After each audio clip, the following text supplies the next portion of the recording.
Hello, you guys. Good morning, good afternoon, good whatever it is. It's Tuesday. I want to show you guys something real special today. How I make a super delicious Yemenite Lachoch. Have you never heard of this before? This is a Yemenite flatbread, and I'm not going to be able to tilt it that much, but you're going to see the final result of this. I'm going to set it up on the stovetop now because it takes 5 minutes to make, and in those 5 minutes, we're going to spend 2-ish minutes. I'm going to tell you about what's in this and how easy it is to make and how it keeps in your fridge for a while, and you can kind of pop out these fresh-made flatbreads anytime. And then for the other 2 minutes of the cooking, we're going to talk about just other deep, good, beautiful stuff. So here we go. Without further ado, I set the dough already. I'm going to tell you what's in this dough. It's very, very easy. Angelique Chandler, welcome. I'm so happy you're here. I am making a Yemenite flatbread. Very exotic, right? But very easy to make and so yummy. We got Monica Lasky. We got Nicole Mixon-Perez. Happy birthday, Nicole Mixon. Great, people are popping on. Lindsay Wiley. Wow, my friend from like when I'm 8 years old. That's cool. Renee Gray. Thanks for popping on, you guys. This is so cool. You see I have my belly bump in full form coming out on the profile here. I'm going to be feeding this baby and hopefully some of you this delicious Yemenite flatbread. It takes about an hour to come together, but then only 5 minutes every time you want to make it. You can keep the batter in the fridge. And anyway, I'm going to pop it on the stovetop right now. I'm going to spray down one of my nonstick pans. Pop this on. First, I'm going to actually put in a few tablespoons worth. It's really 1/4 cup of this batter.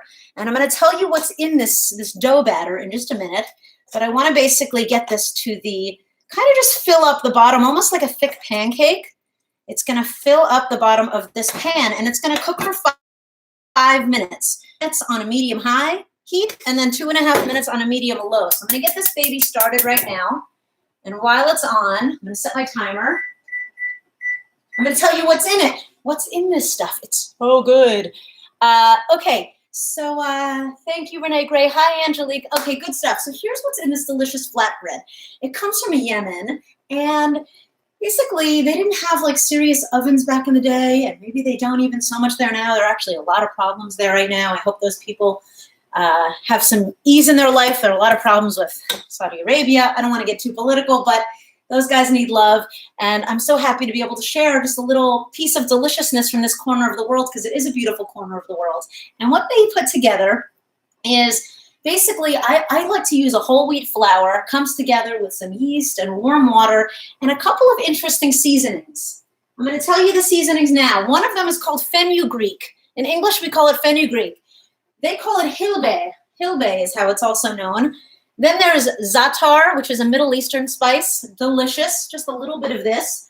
And finally, there's a dash of coriander. Okay, so these 3 spices make this really extra interesting, but also just the way you cook it is interesting. So you basically set up this batter, and of course I'm going to type up all the notes for this recipe, and I'll provide a link in about a half hour after we do this live feed. And after you set this up, it takes like 45 minutes to an hour to sort of rise and do its thing. And then you can put this batter in a container in the fridge for like a week, 10 days, 12 days. And whenever you're ready to have a delicious piece of home-cooked, delicious bread, flatbread, it's a 5-minute investment. So we are right now at 50 seconds left of the first 2.5 minutes of cooking. And I kind of want to get you guys in on how this looks. So basically the official turnout is going to be, it's going to be almost like pancakey. So you're going to have, it's going to be like aerated and bubbly at the top. And the consistency is just so wonderful. People love this recipe. I love sharing this with, whenever people come to my house, if I have this ready, people feel like they're getting a really unique experience by serving this to them. It doesn't just taste like a plain old white or whatever kind of bread. So I like taking sort of a sharp spatula and getting around the edges. So 10 seconds left. Right now I'm gonna bring the heat down to medium-low for the last 2.5 minutes of cooking. And then that's it. It's flatbread time. It's homemade, fresh-baked flatbread time. Now, the rest of this bowl, what I just showed you, let me set my timer so I don't let this thing burn. Multitasking to the max. Okay. So the rest of that batter, we're going to pop into a container, and then any morning for breakfast, I love having this with soups, salads. I can make it like an avocado toast style. I can put other veggies on top of it. It's just so delicious to have this along with whatever you're eating anyway. Okay, so in 2 minutes time, this is gonna be done. It's already looking gorgeous. I'm gonna show you the final result. And I just want to say one word on patience. I spent an hour volunteering in my kindergartner's classroom. And there's nothing, if you want to learn a thing about spirituality, you don't need to sit in an ashram, you don't need to go to India. Go to a child's classroom with a patient kindergarten teacher. I heard these kids asking the teachers the most redundant, asinine, repetitive questions, and she responded to them with such poise and grace. And it reminded me of this quote that says, "Be tolerant of those who exasperate." All of us have a little of this in our life, some people who bug us. And I just had family visiting. We had a birthday party for my kid. We threw a vegan tea party, birthday party for my 6-year-old. Hi, Laura, welcome. So happy you guys are on here on the live feed. We're about to make a delicious flatbread coming off the oven, the stovetop.